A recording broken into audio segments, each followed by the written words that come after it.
Hello, everybody. Buddy. Hello. Hi. Welcome to another week of CLCI Live.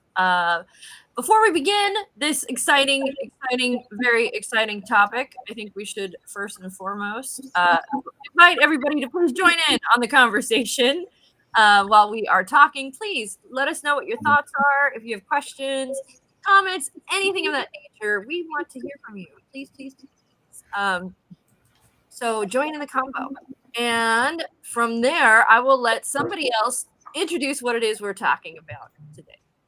We're talking about Mike's birthday. That's coming. Woo! Yes, Mike's birthday. Happy birthday! It's Mike James' birthday here. Happy birthday, Thank Mike. you. This is my birthday gift. Being able to be on live because I'm usually not available. So this is my gift. This birthday week. Right. It's like all. And Jen, thank you. The banner just makes it complete. Happy birthday, Mike. Thank you for being here on mic with us today. Mike on the mic. I love it. How old are you turning? How old are you? I'll be 38 on Thursday. 38 on Thursday. 84, baby. Year of the MJs. Michael Jordan, Michael Jackson. You're an elder millennial like me and Brooke. Yep. Mm-hmm. Yeah. What is it? Zennial? Is that our title? Right? The Zennials? I guess that's what we're called. Yeah. Exennials, elder millennials. Yeah. Mm-hmm. Yeah, we are the cuspers of the millennial gen. Mm-hmm. And yeah, I was born the year E.T. came out, so that's my claim to fame. Oh, interesting. Nice. Me and Jerome are the cool, millennial zoomers. Oh, you're cool. Yeah. No. Baby boomers are always way cooler than any of y'all put together. Just saying. I don't know. Generation Wars. That's what you're talking about. Most beloved generation by all the younger generations. I'm just saying, I've never heard a baby boomer say bussin' before, and that's a pretty. I don't know. We got Lisa to say Gucci. I had to learn what it meant first, though. And I've forgotten now. Oh my goodness! Now I have to go back and look at it. We could have gotten her to say YOLO and FOMO last week. Last week we could have gotten her to say YOLO and FOMO for sure. Yeah, I do that. Okay. Hi, Sue. By the way, hi, Natasha. Hello. Good morning. All right. What are we actually talking about today? Happy birthday, Mike, by the way. And what are we actually talking about? Thank you, Natasha. I asked the question. Anybody would say we are going to talk about what a dark empath is. So, dark empathy. I think though this is kind of, we say what, because I think that empathy has always been associated with the lighter traits, the good doers of the world. But the truth is there is this whole other side to empathy, and it is called dark empathy. And it's that is what we'll be discussing today, what that is, what it looks like, how it comes up, and also we'll also talk about it even in a coaching space as well. So who wants to share a little bit about what this scary thing, dark empathy, is? No, Anthony. Well, let's try to break it down first. Okay. Empathy. Let's just separate the words first. Empathy. We all kind of know what that is. It's when it's like a way to say that you're emotionally intelligent. You could recognize other people's emotions and see their point of view. And take that into consideration. I guess unempathetic people, don't really give a crap about other people's feelings or emotions in social situations. Or if they do recognize it, they disregard it. And we're not gonna go and say like, there's empathy can show up in so many ways, and because a person is not empathetic does not make them immediately bad. That does not what we're saying. It's not at all. What we are saying is that empathy is the ability to understand, relate to, interpret sense, feel, what have you, the emotions of others, exterior emotion, which we typically ascribe, especially in a coaching space, to a very good quality, right? How do we use empathy in a good way as coaches? Yeah, so empathy, I mean, empathy in a good way, right, is just being where a client is, what they present, what the emotion, the feeling, where they are, the status, what's missing, what's there. And so that empathy in the coaching space is, I hear you, I see you, I recognize what that is that you're bringing up. And so that's the good part of it, right? Not getting to the dark side of empathy, but that's the good part of how we use it in the coaching space. Natasha asked a question. Do you believe that empaths are born with it, trained in it, or both? So this is sort of like a nature versus nurture question. Is this something that we innately do, or is it something that's a learned skill? I'm going to hazard a guess and say both. Yeah, I would say both too. I think we can be trained out of it instead of into it. There's that. I think that we can shut it off, shut it on. We can absolutely learn to ignore it. We can also, I will say though, there is a group of folks that are highly sensitive people. I don't know if you guys have heard of HSP, but highly sensitive people are folks that are very, very in tune to the emotions of others, sometimes to a point that can be very overwhelming. But it's also a superpower. They can tune in and boom. And I think a lot of time those folks a lot of that is, it can be both. I think nature and nurture. I think that there are a lot of things that happen to us when we're growing up that can influence whether or not we nurture the trait of empathy or we start to sort of suppress it. And so I think that's a really good point. As we are growing up, if we're in families that don't honor that ability, sometimes it's much later in life when we have the opportunity to get and find ourselves again. I know several people who have that learning to readapt who they are in that space. So definitely good points. I think there's also spaces where, and this goes into sort of a coaching space in a way where a client might feel like they can't be empathetic for situations. I think there's certain sociological constructs that would inhibit folks from being really empathetic, especially in like a space like a business space. Like people tend to think, oh, I got to shut off that emotion in those spaces, that feeling, and be kind of neutral. When I think it can actually be a tremendous skill that can be used by managers in order to tap in and understand what it is their staff is feeling, or even others. Now, where it can get dark, I just took it, my brain just went manipulative, is if you have somebody who's empathetic, and this will bring us into empathetic in that business space, but they're using that skill of being able to read others for their own gain. Ooh. So the dark isn't just like some adjective that's just slapped onto it. It refers to the dark triad of personality traits.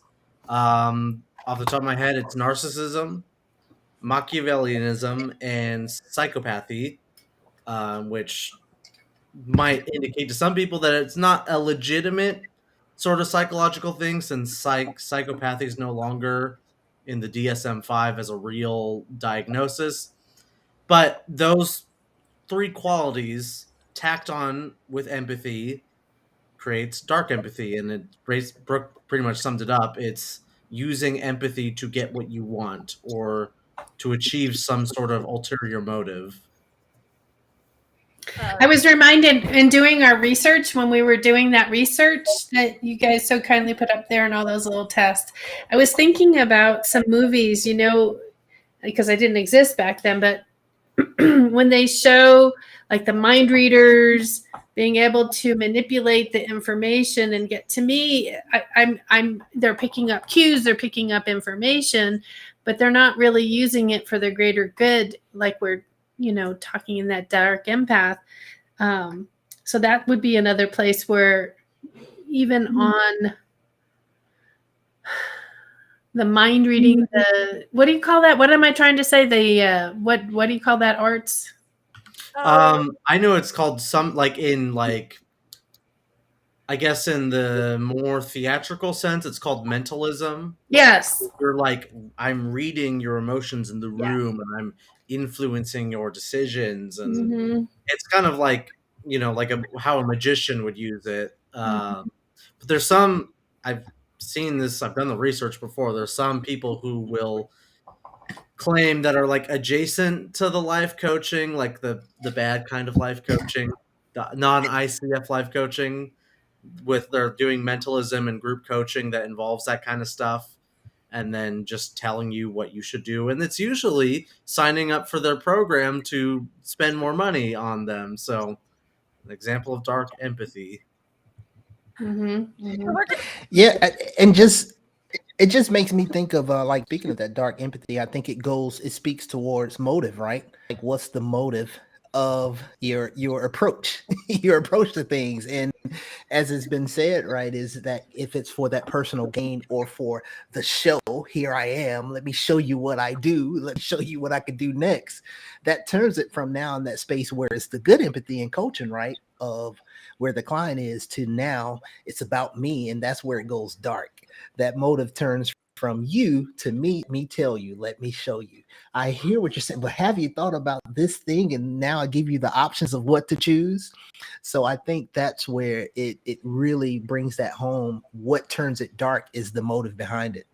It's the manipulation of it, I think, too, really is a big part of it. So just to give you a definition, a dark empath is someone who uses cognitive empathy at the expense of others, often for personal gain. They can recognize someone's situation without sympathizing with them. So basically, they are able to tap in, recognize the emotion, because a lot of times what we've thought of with psychopathy or sociopathy is that they don't even recognize the emotion in others. But in this case, they are highly attuned to the situation and emotions in others. And then rather than using it in a way that, not even using it, just acknowledging it, being there, what have you, we teach it as a skill set, which is using it to some degree. But taking that and using it, manipulating it, twisting it to get their own personal gain, essentially, whatever that may be, that the means to an end kind of thing. I think one of the best ways I was ever described as to what sociopathy is that basically they have an end goal in mind, and everything in the way is either supply or it's getting at, or it's something, or a block. And so they'll go to any means to get whatever their ends are, and they disregard emotional, damage, people, what have you, because it's the end goal that is what really matters to them. You are a means to an end. That being said, in this case, you're still a means to an end. But what's interesting is now what we've got is this element that they can recognize your emotions and use them against you, which makes it even scarier, right? I like Mike's face. Yeah. I mean, like you said, it could be scary because now what happens is the parties involved, it creates a wall without the person possibly even knowing it. Like, okay, no, I know that when I come to this person, they use that, I'm going to shut down because I don't want to share now. I don't want to open up certain things because I know they're going to use against me. They're going to keep track of this thing. And now the next time, the next interaction is like, oh, yeah. So what you mean is the 3 times you did it before, and it's like, oh my God, now I feel small. Where's that hole in the floor that I can crawl in and leave, exit the room? So like you said, Brooke, I agree with that. It becomes a scary thing when you're working with someone who manipulates and uses that, especially when they use it against you, because now I'm not going to tell you because you're going to use it against me. It's very frightening. I will say that I think I have. We knew somebody who was kind of a master in this space, and I think was drawn to a space of helping others because he knew that he could manipulate people in that space because he could read their emotions and use them against them. And it was when I recognized that, it was terrifying. Because now you have all these folks in a vulnerable, open, emotional space, and they've opened themselves up, and oh my God, you have a person that's going to use this honed skill of being able to identify that and use it in a way that it could just be very destructive and very, very self-supporting and selfish. So this person to me is a lot scarier than a narcissist. I used to actually think that someone that I worked for was a narcissist, and once we started exploring this topic, it was like a light bulb just went off, and I was like, oh no, she wasn't a narcissist. She was a dark empath. She would use things against me, and intuitively, like, I blocked her off all my social media because I could see that she would use personal things against people. And so I was like, well, I don't want her to know about my personal life, and yeah, so this topic really made me realize this person was not a narcissist. They were a dark empath. This is crazy. Yeah. It's kind of scary to sit there and think about it. As you were talking, Jen, I thought of 2 other people that have crossed my paths recently as well that potentially have that impact. It's kind of interesting. I guess it's a more frequent than I had attributed towards that concept. Anyway, yeah, so go ahead. When you're sharing and you say it's more, I think that what we want to say is we can stamp this big label on things or on people. But the truth is, as everybody witnessed, we took some tests today with the dark triad, we all possessed a little, nobody was a 0 on any of those, right? Nobody was a 0.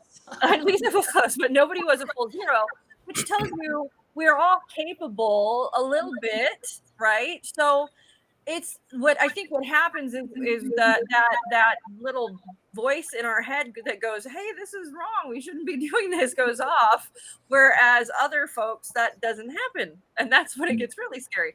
But there's 3 different kinds of empathy, just so you know, that listed.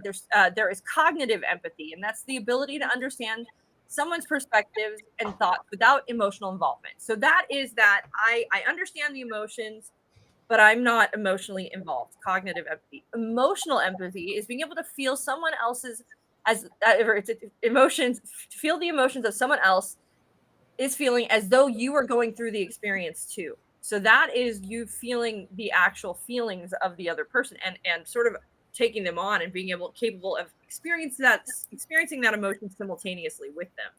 And the third is compassionate empathy, and that's a combination of the cognitive and the emotional, where you understand another perspective and your emotions respond as though you were in the situation. So I think we get that, like when your bestie is like, oh, and gets just as offended as you, or you know what I mean, you're telling a story.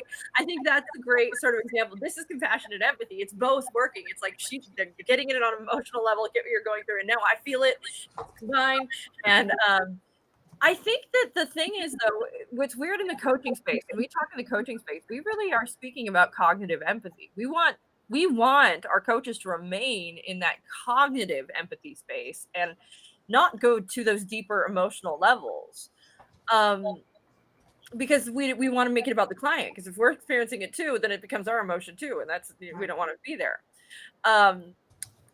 What the dark empath I think does is lives in that cognitive empathy space. They don't ever experience the other two. So it's this weird line between life coaching where we're like, this is what we're ready to do, but we're using it in a very good and deliberate way, whereas they're using it in a very self-serving and deliberate way. So an example was requested. An example would be something like,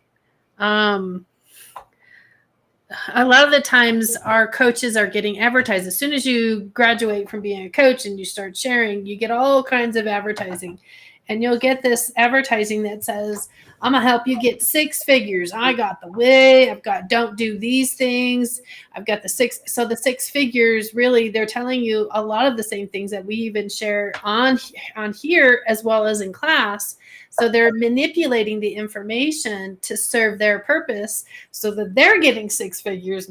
And, that same information is readily available. You don't have to pay them the 10 grand they're asking, etc. I will say how coaches use it. another way we use it is yes, in our marketing. Like one of the things we ask you to tap into. What is that person feeling? What are they going through? Get in their head. Talk like them.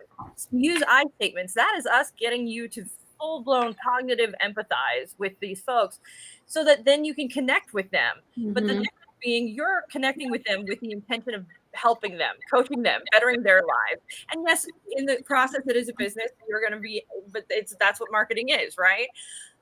The difference being we use it in a coaching space is when we can cognitively identify what our client is feeling and then ask questions around those emotions, right? Yeah, and that Brooke, that was a perfect explanation of it too, because it could be one of those questions where, okay, well, when is it okay to use it?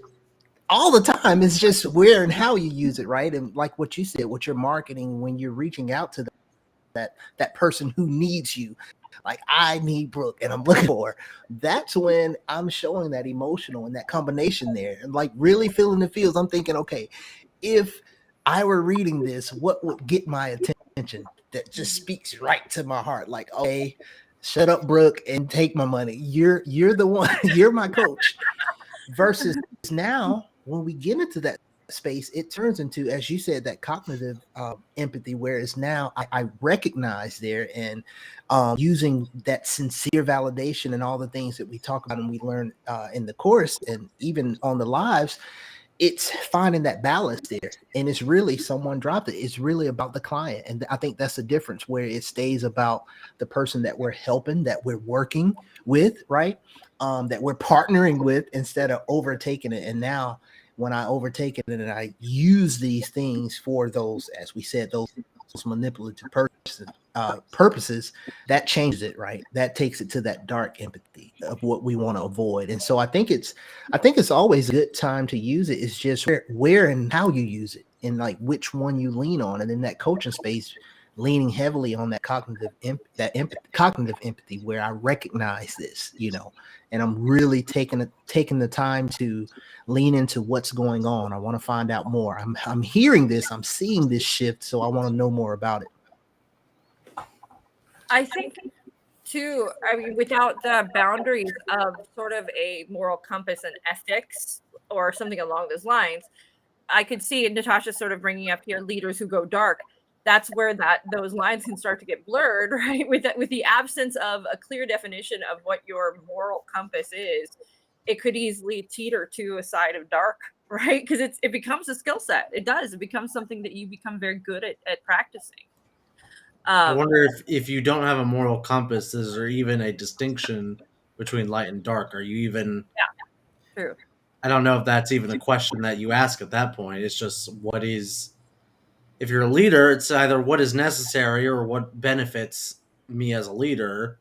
What I imagine probably most. I've never been in a leadership position. Who knows? But I imagine it's something like that. If we're leaning towards like the dark empathy sort of areas.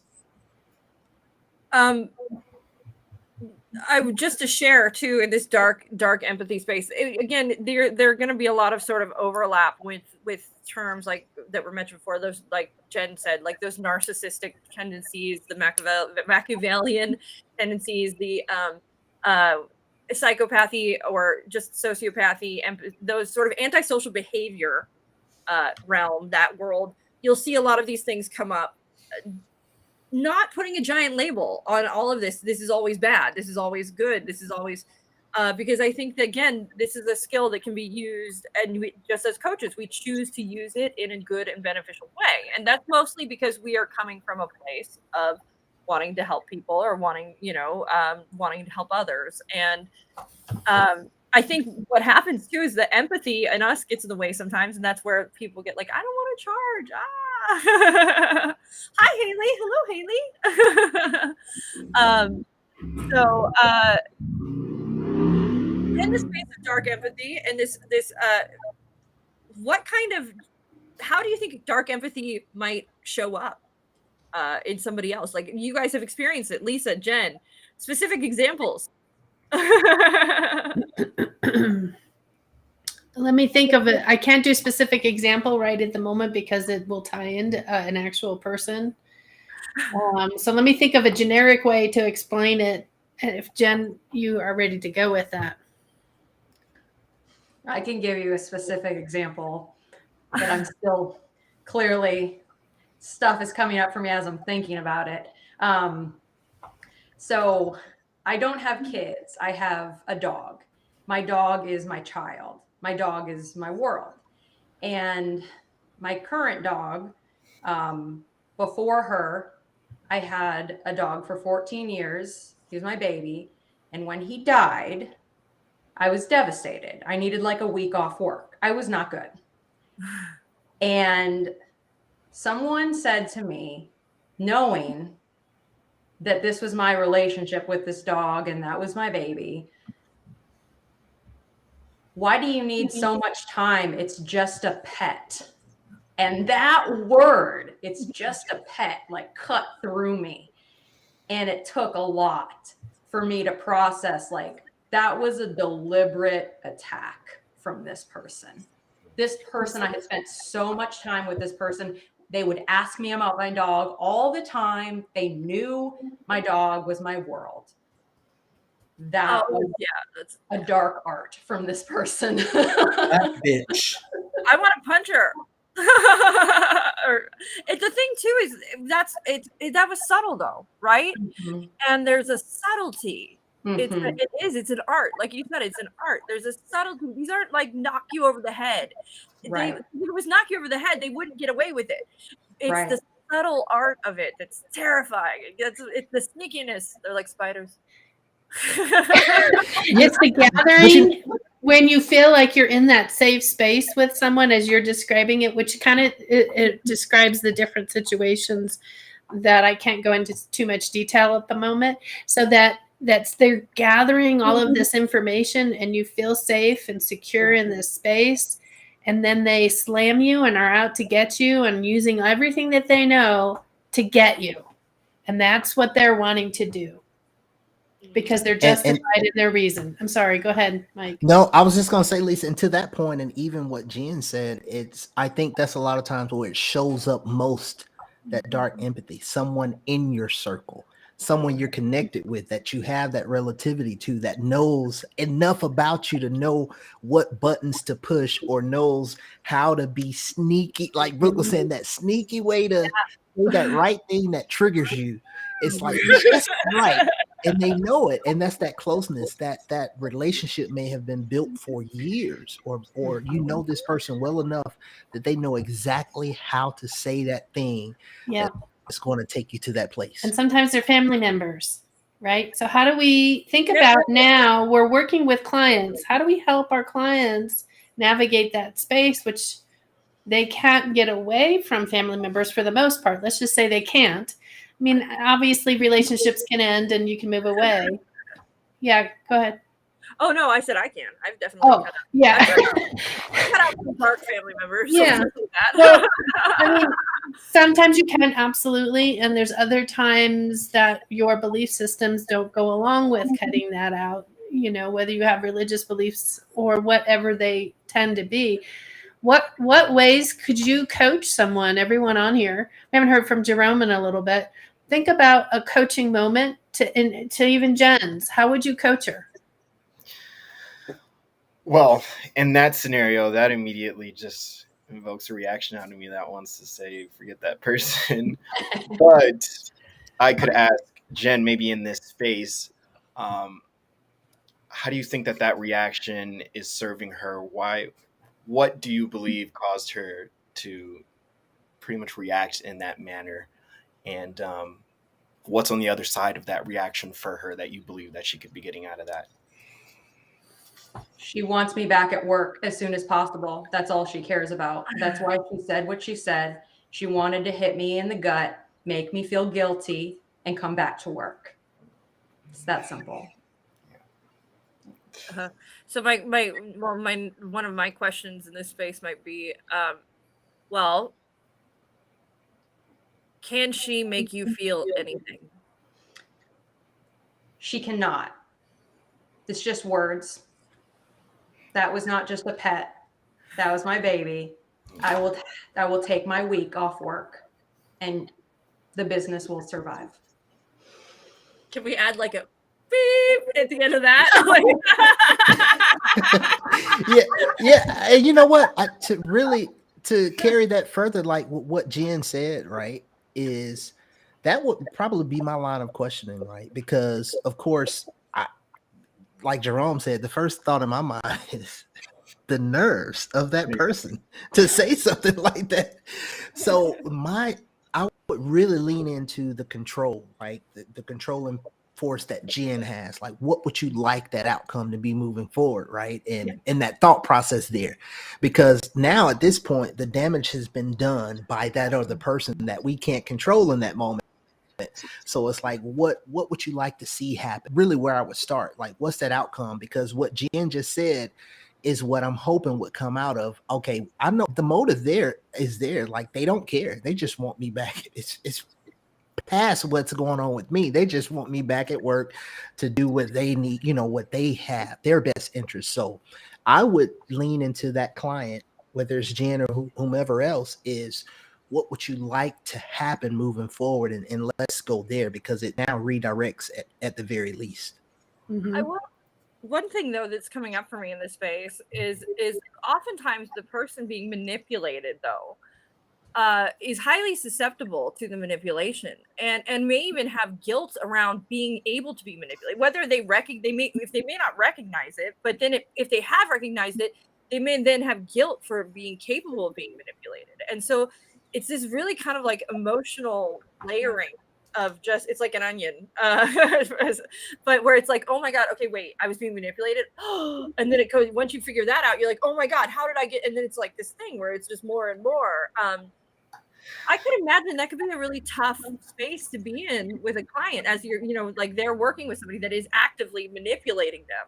Yeah. And as they come through this realization of what's going on, what would you do with a client that was sort of going through that?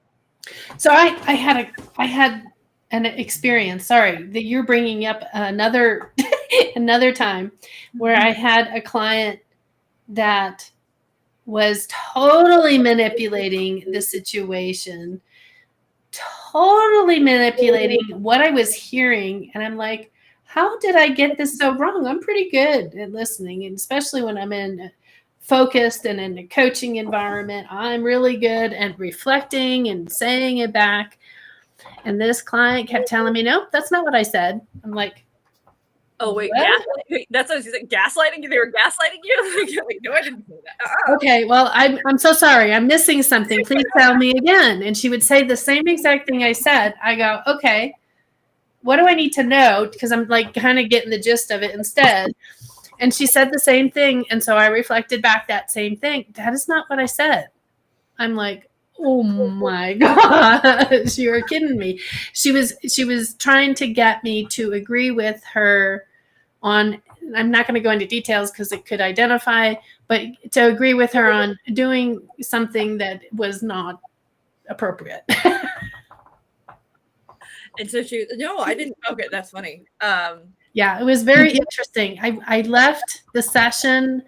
I was driving home because I was in person during that time years ago. I'm like, what? And I'm driving and I'm talking to someone, because when I get frustrated, I will call up I had 5 people that I bounce things off of, and I'm like sharing all the basic things that I could share. And I went, oh, she was manipulating me. She was using skills that she had and creating this dark empath experience. And yeah, it was very interesting. It was very interesting. I learned a lot. Actually, I learned a lot from her. That's curious. Was she manipulating you for external validation? That's what it sounds like. Yeah, she was trying to get me to prove something to her mate and have me agree with her mate. Yeah. I think that's the portion I was missing. It was couples coaching. That's really, I mean, yeah, because I could see that going on in a couples coaching space quite a bit, where like, it's like, well, I want to be right. I want my way, and I'm willing to go. Oh, rough, man. It's like, oh, I hope these people have emotional growth. I actually was working with a coach at the time when this happened, and part of my process with my coach was just feeling just feeling what it felt like for this person to say this to me. Because what I was stuck in was resisting feeling what it brought up for me. It brought up a lot of uncomfortable stuff. I was resisting it. And then I was feeling like guilty for it was just a mess. And so just the coach inviting me to feel whatever was there and like name it in that session was really powerful and very helpful. So that's an awesome tool. Like that's an awesome tool, and it's simple, right? It just creating the safe space and then sharing in that space. What are you feeling? Identify. Tell me what you're allowed to feel. What is coming up?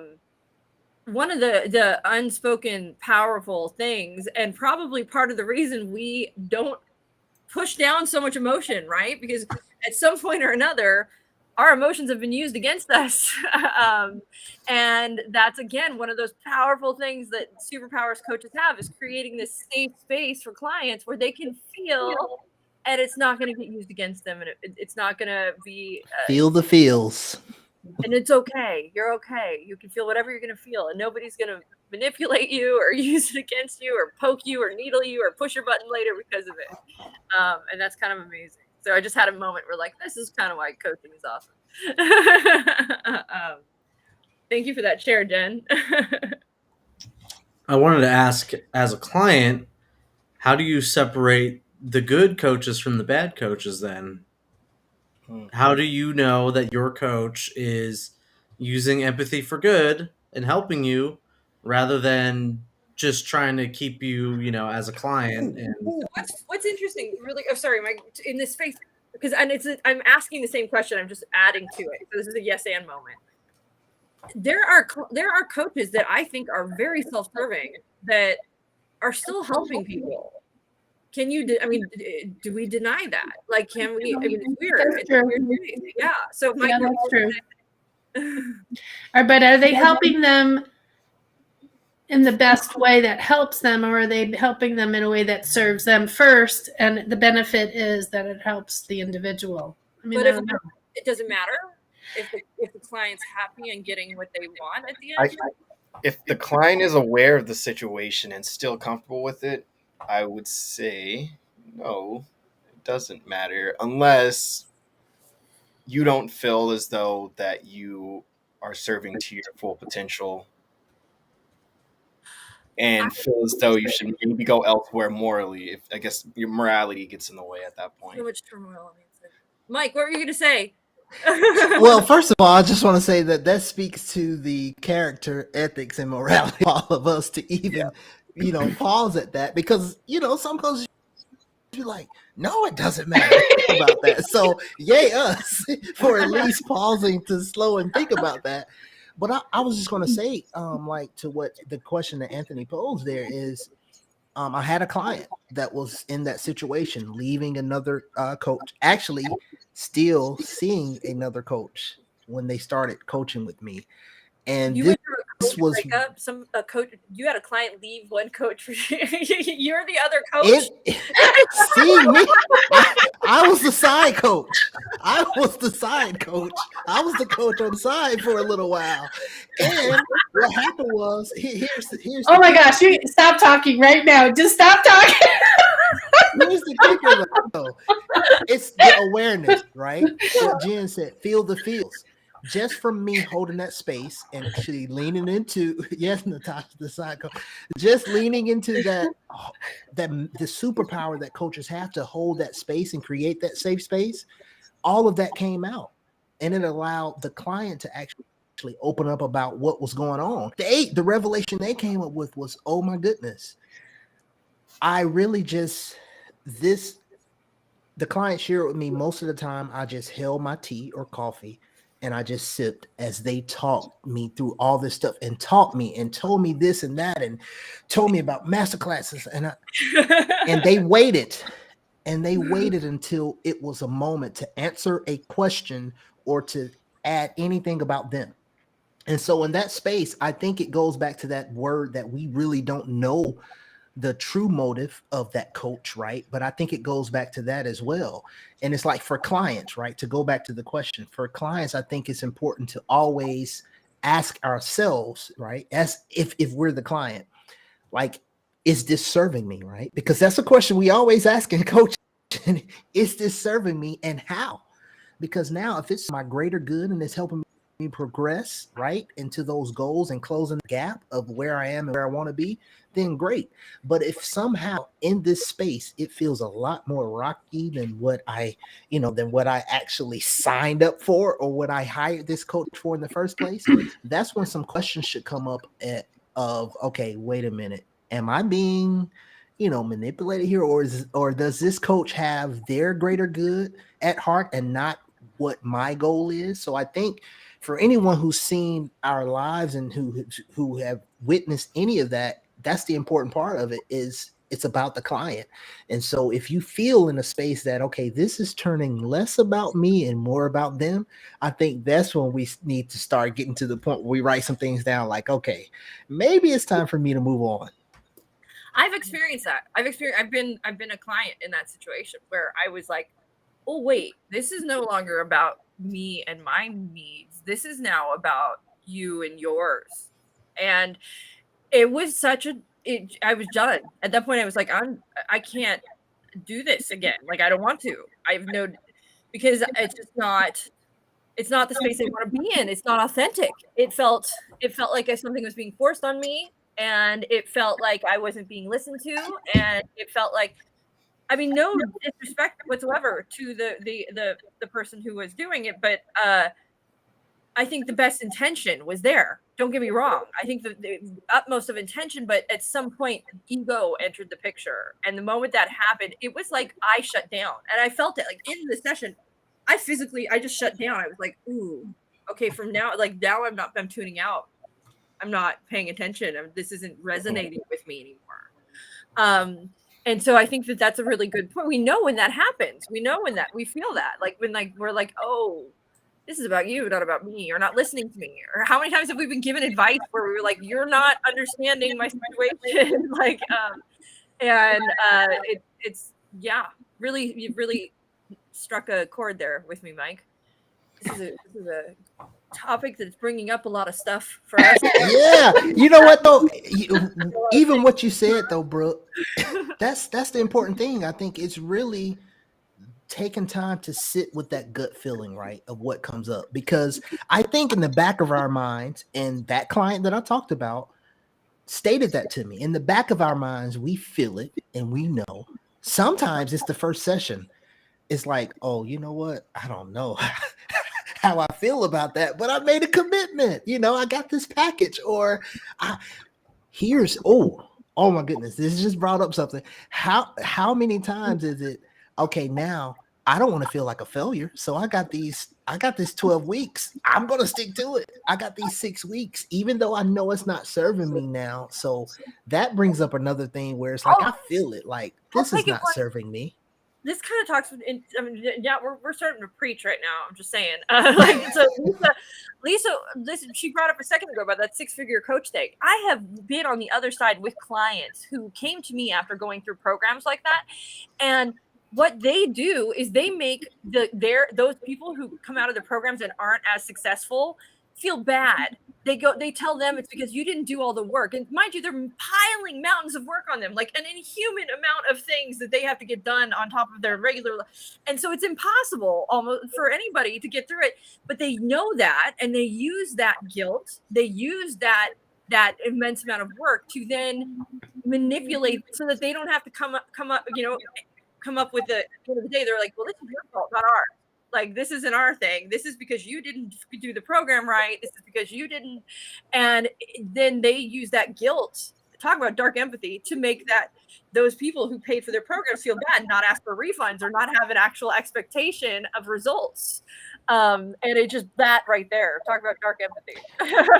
And Buck, talk about preaching. You gave me chills. Because I was like, yes, that's it. That's the whole thing right there. Jerome, I'm sorry, I saw you about to talk. Yeah, no, I was just gonna say that's a classic example of just social manipulation. I can kind of translate this back to maybe like college or something like that, where you'll see a student who worked their butts off, they come out with this particular degree, and for whatever reason they aren't exactly at whatever point in life they want to be, and then they, you know, get left and right. You just aren't working hard enough, when, you know, they're not really considering the scenario that, you know, they kind of put themselves initially in. There's a whole lot of other things at play. You don't have to beat yourself up. Like, you know what I mean? Like there's a whole lot of things you are not taking into account. This is not your fault. It's like those programs blow my mind because it's such a blanket. This will work for anybody, but you have people who are coming in there with social media followings of 50,000 and other people coming in there with social media followings of 10 and what book of clients and 1 client or 0 clients, and they expect them to have the same results, and it's just not a measuring stick that anybody should be held by or a standard. Blows my mind. Sorry. Just things are coming you know what though, bro? Like that, what this space, what we've just been sharing, right, is really that subtitle, the dark empathetic and dangerous. It's I know experience. I feel where you are right now. You're new, you're fresh. And it was dropped in the chat, right? Like Sue said, it, you know, felt like I was in a Shark Tank when I graduated. It was confusing and overwhelming. And so that empathetic and dangerous part of it is they know that. I feel you. I know exactly how you're feeling right now. You graduated, you're super excited, you want to build your business, you're a coach, you're certified, you have the alphabet soup. Now you just need the clients where I got the thing just for you. And that's when the dangerous and the darkness comes. It's like, I gotta tell you. And that, you know, Natasha dropped it too, and just, I don't have to make names, but yes, absolutely. She said, Mike, tell the truth. Do you have any experience with the leaders in the churches that use that? Don't call names. I won't call names, but yes, absolutely. And I think it's one of those things, right? Because it's that idea of, I know you, I know your situation, I know your problem, but me, because someone chooses to lean into that dark empathy, now I know exactly what I need to do to get you. I have you right where I want you, right? And that's where it's the empathetic and dangerous, and it's so suffocating, right? And then what's so sad is so many people come out of those experiences feeling like, what did I do? Like they've taken 10 steps back, they've lost money, they didn't, it's their fault. It's all this whole emotional roller coaster. And that's where that like gaslighting comes in. And it's, I am sorry, everybody. It is, it's horrible. And it's prevalent. It's prevalent for new coaches. Boy, howdy. I think too, this is a big cautionary tale to those new coaches that even are coming through the program about this, but also why it is so important to use your skills for good and make it about the clients and each client. You know, there's not a blanket. Be curious in every situation, because every client is unique, and give them that honor. We have gone off on a tangent. I feel good about it, though. I feel like it was a good tangent to have gone off on. It was a healing tangent. It felt bad and good at the same time. I got some things off of my chest. In the space of dark empathy, with, I think, really quick before we're wrapping up, we're getting close to our end here. For you, what defines the difference between dark and light? As a coach, like, how are you going to make sure that you stay in the light? I don't think that way. So I don't think in light and dark. I think I just stay in the authentic space and work with the client and honoring them for who they are. Does anybody here ever have fear? Like, anybody here ever had that moment of, wait, am I using this power for good or bad? Has that ever come up for anybody? Ever? No? Ever? I can say I've considered whether, you know, certain practices could be harmful or not, but never in a space of, is this going to go dark or light for me at this moment? You know, I'm always trying to stay away from that dark to the point where that's not even a consideration. Yeah. The only thing I can relate it to is coaching someone who wasn't ready to be seen.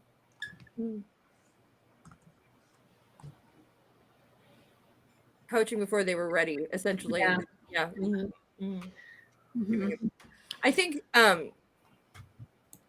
that's that. Okay, in that space, I think there is. Have you ever had a coach that was sort of desperate for like that sort of like, oh no, let's coach, let's do this. I need the help. I need where it feels like, okay, you need to coach me more than I need coaching.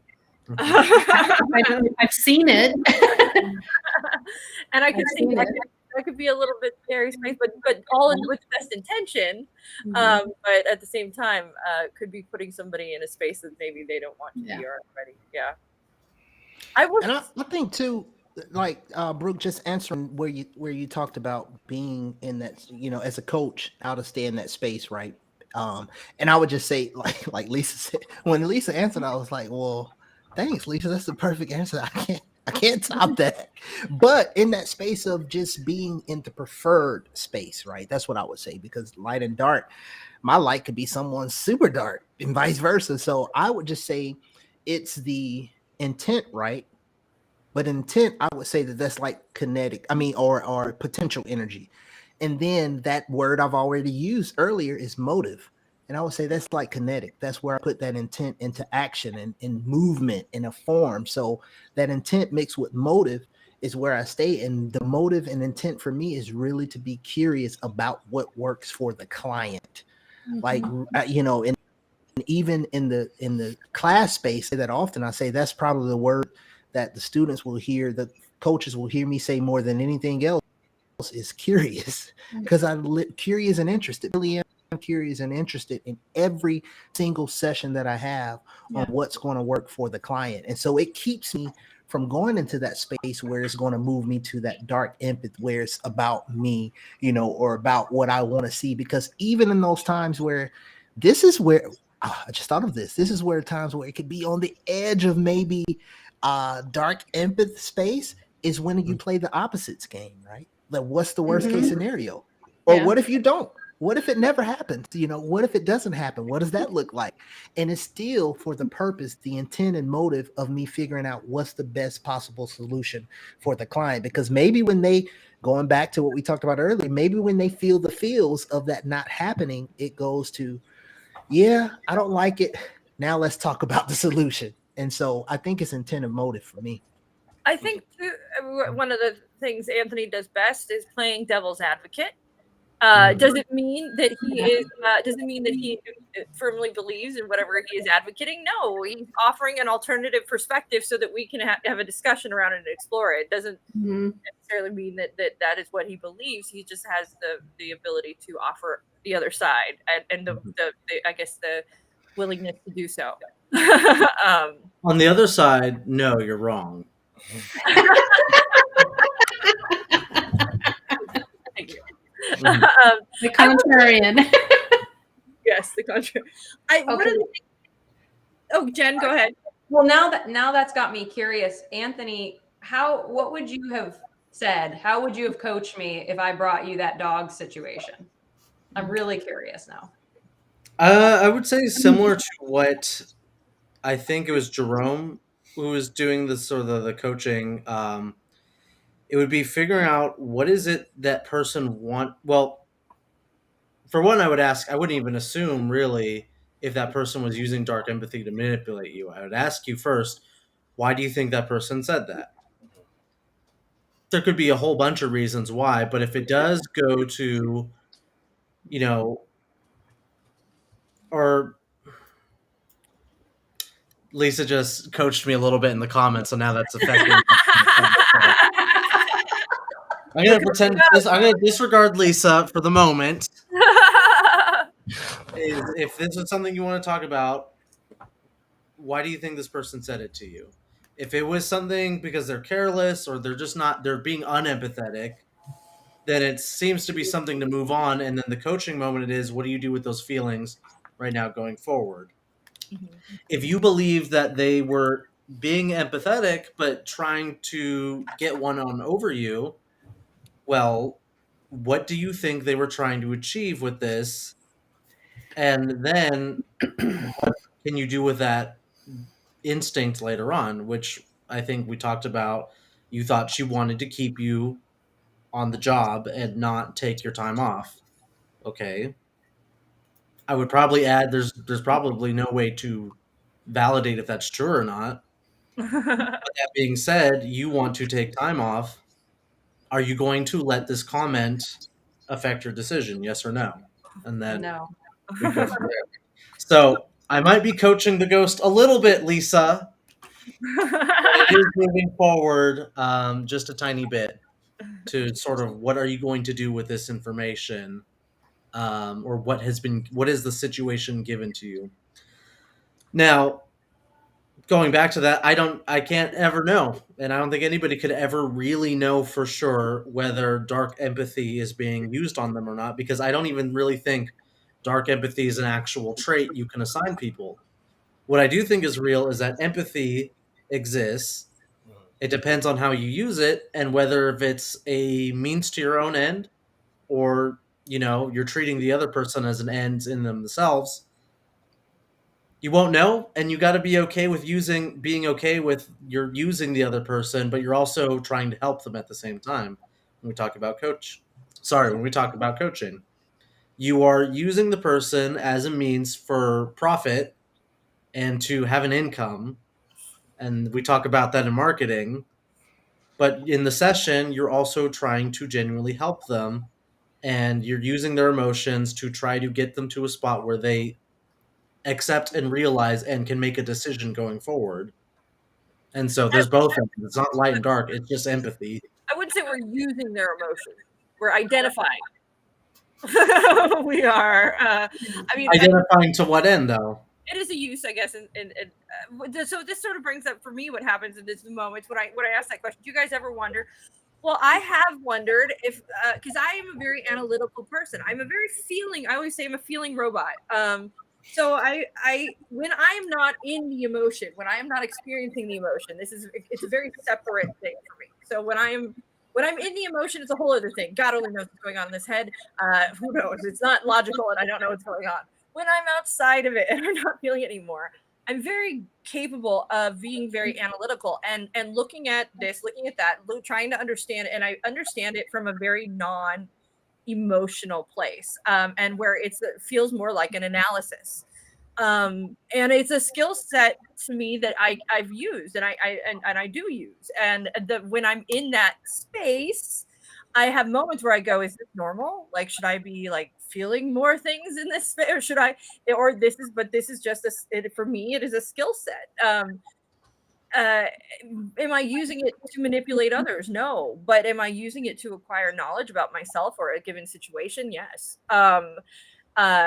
And I'm always on the side of good. I think we took a D&D test to prove that today, where I, for whatever reason, that my moral compass is it's own. It's my own. It exists, and what I want to be able to put my head on the pillow at night and sleep and not feel like I've done bad things.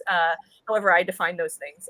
So I know that about myself, but when I have those moments where I'm analyzing and I'm in this analytical space, I can feel a little bit like a robot. Like I can feel like, okay, I'm not experiencing this emotion, but I can recognize the empathy. I can recognize the emotion. I can recognize what's going on, why it's happening, what the end result will be, and what can be done to fix, use, whatever. And when I'm in that space, it definitely feels very like, is this normal? So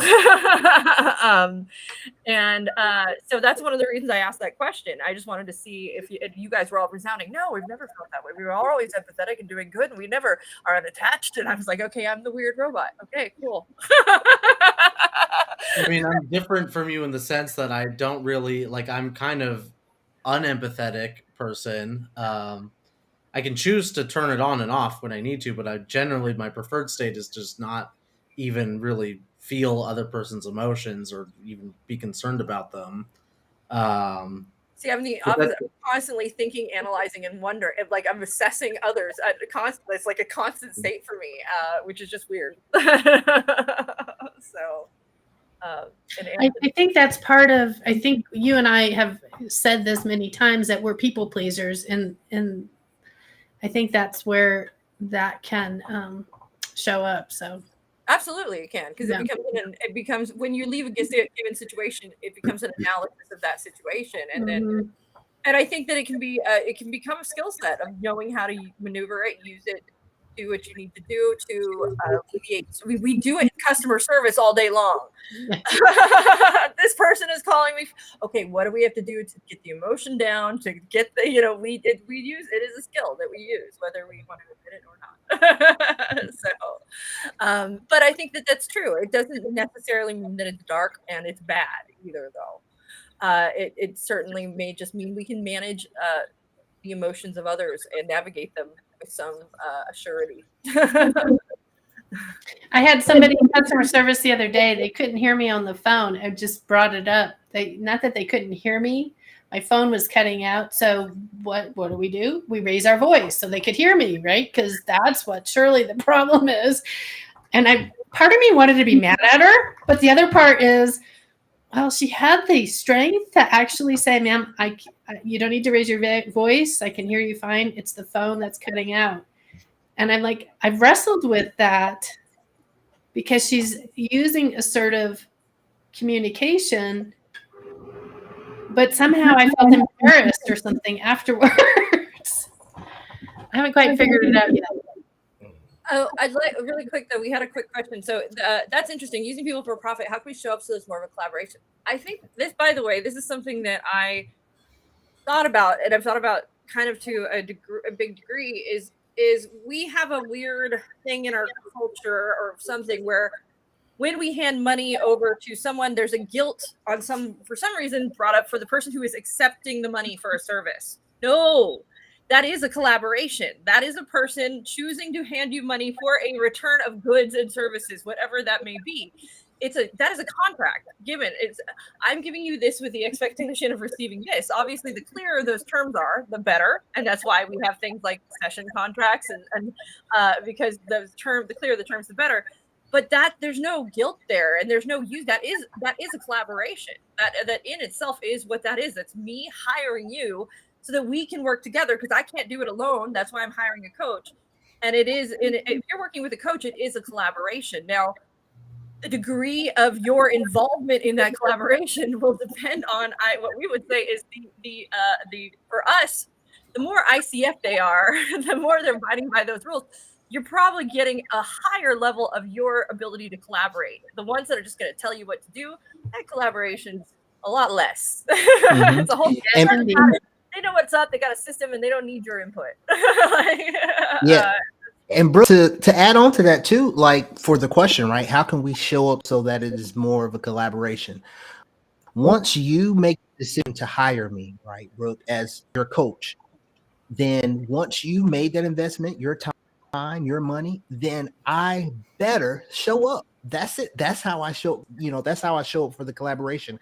I show up all my skills, all my knowledge, all the experience that I bring as a coach, and holding that space is showing up. That's the collaboration right there, because that superpower is that presence and just hearing and really being curious about.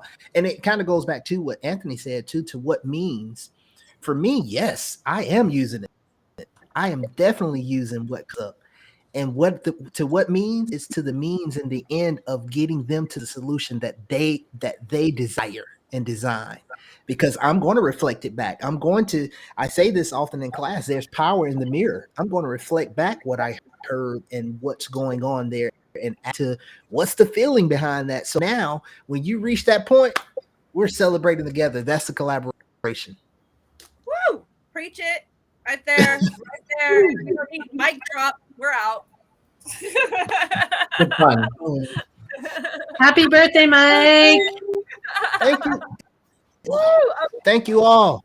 I think that ends our dark empathy live. Thank you guys so much for watching. Make sure you like, share, comment. If you have more comments, anything you want to join, add to the conversation, even though the live is over, does not mean we will not check and will not respond. Thank you for watching. Check out Certified Life Coach Institute. What do we do, guys? What do we do? Certified. We will get better at that. One day. Thank you guys for watching. Bye. Happy birthday, Mike.